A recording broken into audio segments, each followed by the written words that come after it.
여러분 안녕하세요. 2024년 새해가 밝았습니다. 새해에도 변함없는 하나님의 사랑과 은총이 여러분과 함께 하시길 기원합니다. 지난 시간까지 예수 그리스도의 복음에 관하여 말씀을 드렸습니다. 오늘은 예수님의 죽음, 장사, 부활의 복음에서 예수님의 죽음에 연합되기 위한 회개 부분을 알아보도록 하겠습니다. 인류의 조상인 아담과 그 모든 후손들의 구원을 위하여 하나님께서 준비하신 영원한 생명을 얻기 위해서는 죄인의 삶을 돌이켜서 하나님 아버지께로 돌아오는 회개를 반드시 거쳐야 된다고 말씀을 하고 계십니다. 누가복음 15장 13절. 그 후 며칠이 못되어 둘째 아들이 재물을 다 모아가지고 먼 나라에 가 거기서 허랑방탕하여 그 재산을 허비하더니 다 없이 한 후 그 나라에 크게 흉년이 들어 저가 비로소 궁핍한지라. 가서 그 나라 백성 중 하나에게 붙여 사니 그가 저를 들로 보내어 돼지를 치게 하였는데 저가 돼지 먹는 쥐엄 열매로 배를 채우고자 하되 주는 자가 없는지라. 이에 스스로 돌이켜 가로되 내 아버지에게는 양식이 풍족한 품꾼이 얼마나 많은고 나는 여기서 주려 죽는구나. 내가 일어나 아버지께로 가서 이르기를 아버지여 내가 하늘과 아버지께 죄를 얻었사오니 지금부터는 아버지의 아들이라 일컬음을 감당치 못하겠나이다. 나를 품꾼의 하나로 보소서 하리라 하고 이에 일어나서 아버지께로 돌아가니라. 아직도 상거가 먼데 아버지가 저를 보고 측은히 여겨 달려가 목을 안고 입을 맞추니 아들이 가로되 아버지여 내가 하늘과 아버지께 죄를 얻었사오니 지금부터는 아버지의 아들이라 일컬음을 감당치 못하겠나이다 하나. 아버지는 종들에게 이르되 제일 좋은 옷을 내어다가 입히고 손에 가락지를 끼우고 발에 신을 신기라. 그리고 살진 송아지를 끌어다가 잡으라. 우리가 먹고 즐기자. 이 내 아들은 죽었다가 다시 살아났으며 내가 잃었다가 다시 얻었노라 하니 저희가 즐거워하더라. 이 비유의 말씀은 구약 성도들과 신약 성도들 모든 인류에게 공통으로 적용됩니다. 하나님은 아브라함 이후 모든 사람을 선민과 이방인으로 나누셨어요. 선민은 땅에 속한 옛 언약을 믿는 육신적인 선민과 하늘에 속한 새 언약을 믿는 신령한 선민으로 구별을 하게 됩니다. 구약의 선민은 여종 하갈에게서 난 이스마엘에 비유된 종으로서 천사들보다 열등한 신분이지만 신약의 선민들은 사라에게서 약속과 기적으로 태어난 이삭에 비유된 아들로서 천사들보다 존귀한 신분입니다. 위에 인용한 비유의 말씀에서 두 아들을 구약의 선민에게 적용하여 해석한다면 맏아들은 율법을 잘 지켜서 율법의 의를 얻은 의인을 가리키고 있습니다. 둘째 아들은 선민들 중에서 하나님의 언약을 저버린 악인들을 가리킨다고 말씀하십니다. 구약에서 하박국 선지자는 하나님의 율법을 지키지 않는 악인들이 잘 지키는 의인들을 괴롭히는 일들을 보고 하나님께 부르짖었습니다. 하박국 1장 4절.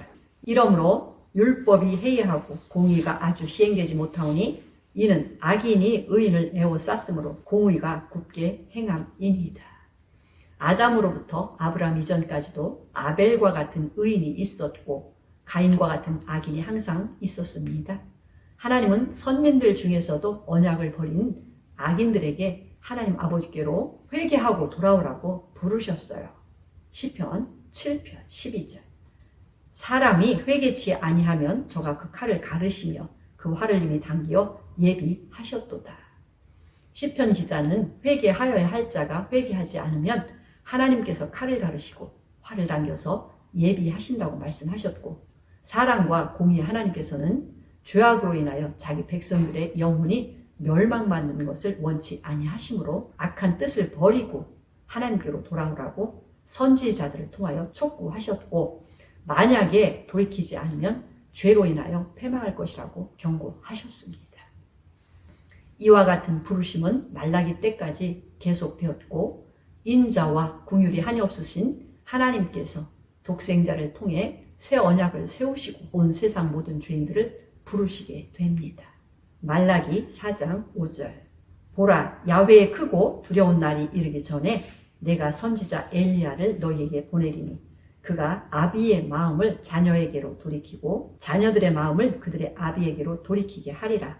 돌이키지 아니하면 두렵건대 내가 와서 저주로 그 땅을 칠까 하노라 하시니라.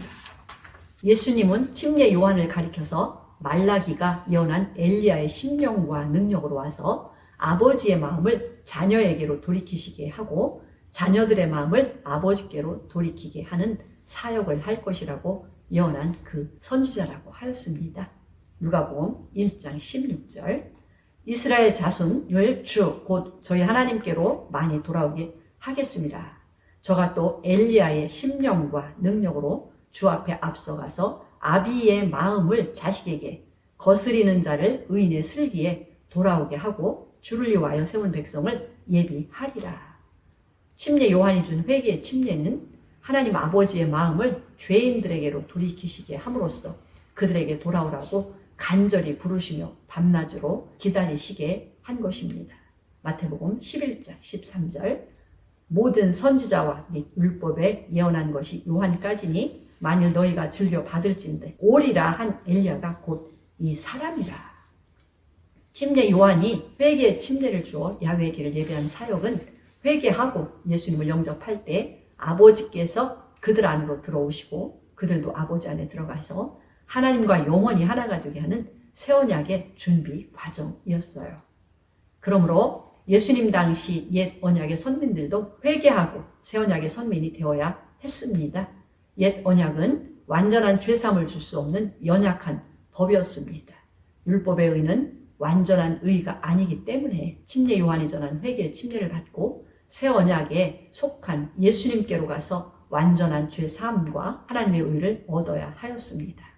그런데 탕자의 비유에서 마다들과 같은 제사장들과 율법사, 서기관, 바리새인들은 새 언약을 받아들이기를 거절하였습니다. 누가복음 7장 29절. 모든 백성과 세리들은 이미 요한의 침례를 받은지라 이 말씀을 듣고 하나님을 의롭다 하되 오직 바리새인과 율법사들은 그 침례를 받지 아니한지라 스스로 하나님의 뜻을 저버리니라. 둘째 아들 탕자로 비유된 세리나 창기, 도둑질하는 자, 간음하는 자들은 회개하고 새 언약의 주님이신 예수님께로 돌아왔습니다. 그러나 첫째 아들과 같은 제사장, 서기관, 율법사, 바리새인들은 회개하지 않았을 뿐만 아니라 오히려 예수님께서 선포하신 새 언약을 대적하는 자들이 된 것입니다. 마태복음 21장 32절. 요한이 의의 도로 너희에게 왔거늘 너희는 저를 믿지 세리와 창기는 믿었으며 너희는 이것을 보고도 종시 뉘우쳐 믿지 아니하였도다. 예수님은 의인을 부르러 오신 것이 아니라 죄인을 부르러 오셨고 하나님의 의를 얻은 의인은 그때 당시 하나도 없었습니다. 예수님은 대제사장, 장로, 서기관, 율법사, 바리새인들 같은 죄인들과 세리, 창기, 살인자 등 모든 사람을 불러 회개시키려고 오신 것입니다. 누가복음 5장 32절. 내가 의인을 부르러 온 것이 아니요 죄인을 불러 회개시키러 왔노라. 그러나 마다들과 같은 이들은 회개는커녕 대적하고 그를 죽이는 데 앞장섰습니다. 탕자와 같은 이들은 그들의 삶을 돌이켜 회개하였으므로 하나님의 은혜의 언약 안에서 영원한 생명과 하나님의 의를 얻었습니다.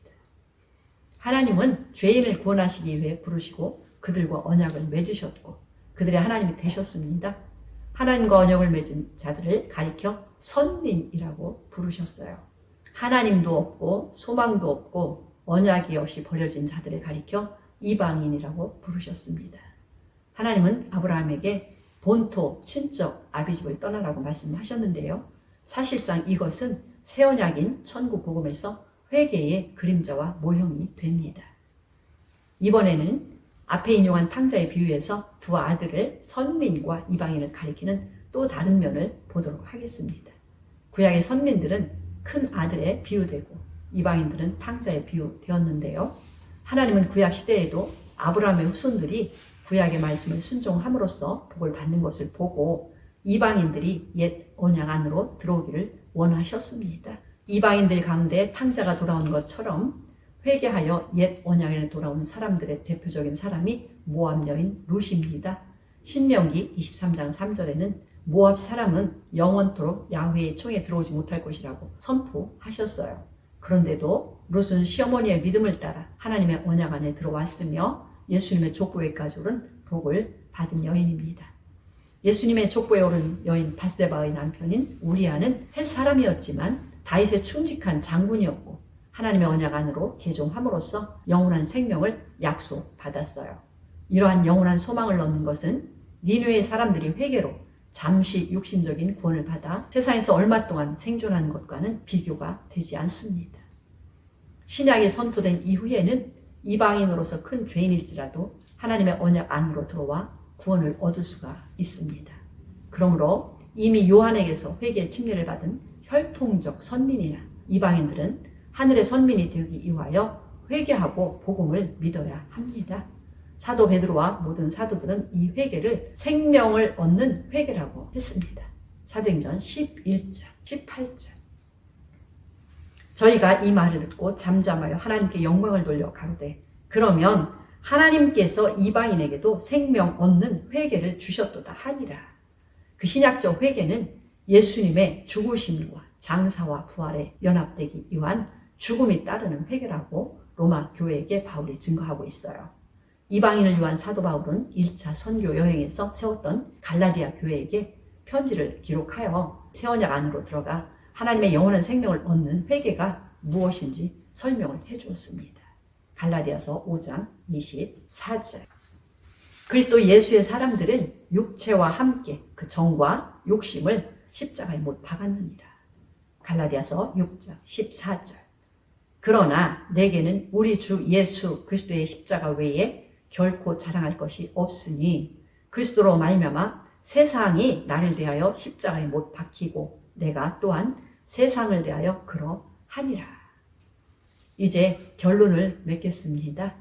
오늘 말씀에서 돌아온 탕자의 비유를 통하여 회개에 관한 중요한 교훈을 얻었어요. 새 언약의 하나님 아버지께서는 아담의 후손인 모든 죄인들, 즉 혈통적인 선민이나 이방인이나 모두 진정한 회개를 하고 아버지께로 돌아오기를 간절히 기다리신다는 것입니다. 이때까지의 방탕한 삶을 버리고 아버지 집으로 돌아가야 합니다. 그러므로 진정한 회개는 탕자가 아들 대우를 받을 것을 내려놓고 자신을 불쌍히 여겨주셔서 종의 신분으로 받아주실 것만으로도 감사하는 마음으로 낮은 자리로 돌아가 아버지께 무릎을 꿇는 것입니다.